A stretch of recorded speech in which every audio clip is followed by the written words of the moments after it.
थानों में, जी जी विवेक जी, थानों में प्लास से, भैया दुबे जी, प्लास से खून खींच लिए गए। क्या शरीर के विशेष स्थानों में पेट्रोल डाल दिया गया, मिर्च भर दी गई। ऐसे एक नहीं हजारों दृष्टांत आए इमरजेंसी की बात। अरविंद जी, उन चीजों को इतना डाइल्यूट कर दिया गया, बोले जो उस वक्त हो रहा था वो आज भी हो रहा है। विवेक जी, हाथ कंगन को आरसी क्या, पढ़े लिखे को फारसी क्या। अगर इमरजेंसी होती तो आप और हम बैठकर ऐसे कार्यक्रम कर पाते। इमरजेंसी में तो कोई कार्यक्रम ही नहीं हुआ। सरकारी बाबू अखबार की खबर देख के पास करता था। गुजराल से क्या कहा था संजय गांधी ने, ए गुजराल इधर आओ, इधर आओ। वो इंदिरा जी की कोठी से निकल रहे थे, क्या बगल कमरे में जगदीश टाइटलर, कमलनाथ और अर्जुन सिंह, क्या नाम था ये दिल्ली का अर्जुन, नाम भूल रहा, वो ये सब लोग बैठे थे संजय गांधी समेत। संजय गांधी गए गुजराल इधर आई के, बोले आज से आकाशवाणी की, तब दूरदर्शन था नहीं, बोले आकाशवाणी के सारे समाचार पहले मेरे पास आएंगे, मैं ओके करूंगा फिर चलेंगे। क्या तो हम आप ऐसा तो नहीं कर पाते, और मान लो कोशिश करते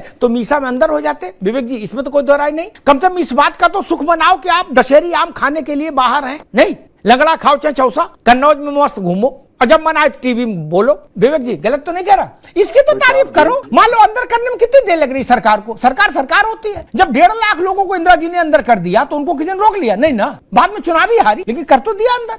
चीफ जस्टिस को कोई सरकार नहीं हटाती। इंदिरा जी ने जरूर किया था कि एचआर खन्ना को सुपरसीड समेत 6 जजों को सुपरसीड करके अपने पसंद वाले को चीफ जस्टिस बना दिया था, बाकी कोई सरकार नहीं हटाती। एक तो विवेक जी को ये याद रखना होगा। दूसरी बात मैं कह रहा हूं कि इस अंतर को हमेशा समझिए। दो समूहों में, दो संगठनों में, दो हिंसा में विश्वास रखने वाले समूहों के बीच में मुठभेड़ हुई, विभत्स रूप में हिंसा हुई। ये एक विषय, ये निंदनीय विषय है, लेकिन एक विषय है। और सरकार किसी के खून खिंचवा ले, ये सबसे गंदा विषय है लोकतंत्र में, ध्यान रखिएगा।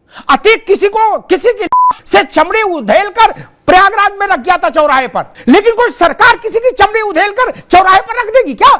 अतीक तो अपराधी था, सरकार अपराधी हो जाए तो डूब मरने की बात होती है। विवेक जी, आप इसलिए अच्छा बोल पा रही हैं कि ईश्वर की कृपा रही, आपके परिवार से कोई इमरजेंसी में जेल नहीं गया कन्नौज में। क्या गया होता तो 11 साल नहीं, 1100 साल नहीं भूलते, 1100 साल नहीं भूलते। बिन कासिम को भी नहीं भूला देश, 7वीं शताब्दी में आया था, 712 में, उसको भी नहीं भूले। कैसे भूल जाए? जिनके बाप मर गए तड़प तड़प के, जिनकी महतारी मर गई तड़प तड़प के, लड़के का मुंह नहीं देख पाए कि लड़का जेल मीसा में बंद है। उनसे पूछिए जाके, गोल गोल बातें अच्छी लगती हैं क्या? आप बंद होते तो मैं पूछता, मित्र कहो मित्र कैसी कटी। इमरजेंसी में आलोचना यहां तक आई नहीं कि आप मीसा डीआईआर में अंदर, उसके बाद मिलाई भी नहीं, ये भी समझ लो, मिलाई भी नहीं। बंदी कहां है ये नहीं पता, बंदी प्रत्यक्षीकरण याचिका लगानी पड़ती थी कि हमारे चाचा बंद हुए, ये हैं कहां, ये तो बता दो कौन जेल में।